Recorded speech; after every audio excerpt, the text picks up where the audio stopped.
జిల్లాలో పెళ్ళంటే చాలు మటన్ ముక్క మందు చుక్క ఉండాల్సిందే. కొందరు పెళ్లిళ్లలో మందు లేకపోయినా మటన్ మాత్రం పక్కా ఉండి తీరాల్సిందే. పెండ్లి పత్రిక ఇచ్చేందుకు వచ్చినప్పుడే ఎన్ని ఏటలు కోస్తున్నారు అని బంధువులు ఆరా తీస్తారు. మటన్ భోజనం పెడుతున్న పెళ్లికి వెళ్ళిన బంధువులకు సరిగ్గా ముక్కలు వేయకపోతే పరిస్థితి మామూలుగా ఉండదు. మటన్ ముక్క కోసం గొడవలు జరిగి రక్తముచ్చేలా కొట్టుకుంటోన్న ఘటనలు ఊళ్ళలో తరచూ జరుగుతూనే ఉంటాయి.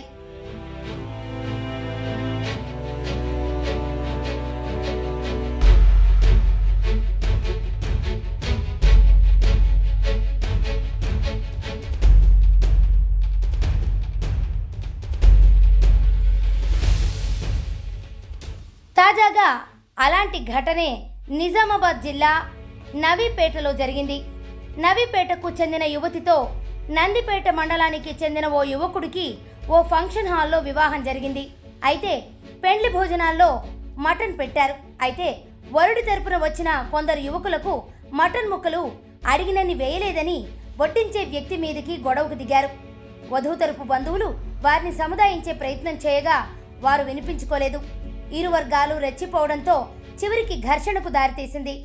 ఇరువైపుల వారు వంట గరిటెలు కర్రలతో పరస్పరం దాడులకు పాల్పడ్డారు.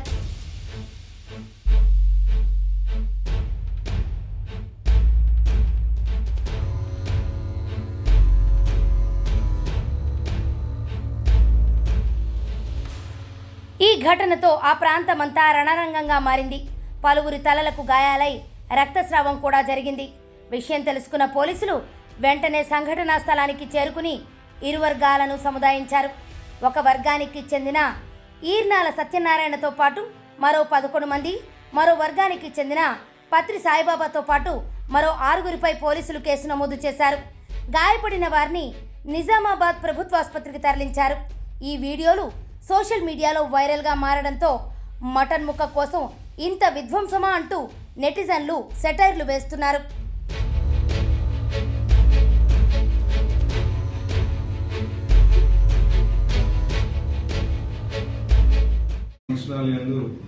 మన నవీపేట అమ్మాయికి మరియు బాత్కున అబ్బాయికి వివాహం సందర్భంగా భోజనాల దగ్గర ఇరు వర్గాలకి గొడవ జరగడం జరిగింది. ఫుడ్ విషయంలో, నాన్ వెజ్ విషయంలో తక్కువ ఎక్కువ దానిలో గొడవలు పెట్టుకుని అంత న్యూసెన్స్ చేయడం జరిగింది.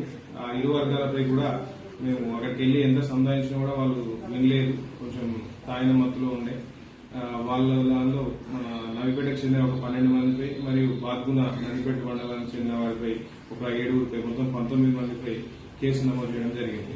ఇలాంటి ఏదైనా న్యూసెన్స్ చేయడం, ఇతర పబ్లిక్ కి అంటే వేరే పబ్లిక్ కి ఇబ్బంది కలిగించే విధంగా వ్యవహరిస్తే చట్టపరంగా కేసులు నమోదు చేయబడతాయని తెలియజేస్తారు.